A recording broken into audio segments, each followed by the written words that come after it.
Videos में हमने different types of trading की बात की थी। आज बात करते हैं, कॉन्सेप्ट है रियल एस्टेट इन्वेस्टमेंट का, रीट्स। रीट्स बेसिकली यानी कि रियल एस्टेट इन्वेस्टमेंट ट्रस्ट। ये कॉन्सेप्ट बड़ा कॉमन है अगर आप डेवलप्ड कंट्रीज में देखते हैं तो, लेकिन पाकिस्तान में अगर बात करेंगे, मैंने कुछ साल पहले देखा था कि एक कंपनी आई थी, उन्होंने ये कॉन्सेप्ट शुरू किया था। अब ये कॉन्सेप्ट बेसिकली मैं आपको बताता हूँ ये है क्या।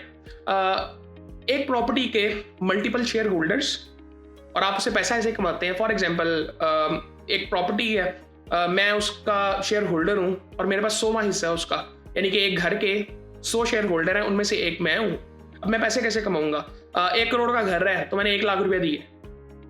अब एट सम पॉइंट उसकी वैल्यू भी बढ़ती रहेगी और वो प्रॉपर्टी जब बन जाएगी तो वो रेंट पे भी चलेगी, तो उसका रेंट भी मुझे आता रहेगा, उसका एक हिस्सा मुझे आता रहेगा। और जब उसकी वैल्यू बढ़ेगी, अगर मैं बेचना चाहता हूँ तो वो 1 लाख की वैल्यू बढ़ी होगी, यानी कि अगर वो 1 करोड़ 10 का होता है तो वो 10,000 यानी कि 1,10,000 हो जाएगा उसकी वैल्यू, सो वो मुझे वापस आ जाएगा। सो इसी तरह से ये कॉन्सेप्ट है कि एक प्रॉपर्टी के मल्टीपल शेयर होल्डर्स, और आप छोटे से छोटा हिस्सा भी खरीद सकते हैं क्योंकि डिजिटल वर्ल्ड हो चुका है। सो ऐसे भी कॉन्सेप्ट निकलते हैं जहाँ पे आप छोटे से छोटा हिस्सा भी खरीद सकते हैं किसी भी प्रॉपर्टी का। बाहर ये बहुत ज़्यादा कॉमन है। पाकिस्तान में मैंने 1-2 कंपनीज का सुना था 1-2 साल पहले। इंडिया में भी आई थिंक मैंने सुना है कि कुछ ऐसे एसेट्स हैं जो कि स्टॉक मार्केट में भी लिस्ट है। सो आई थिंक मुझे तो बड़ा ज़बरदस्त कॉन्सेप्ट लगता ही है।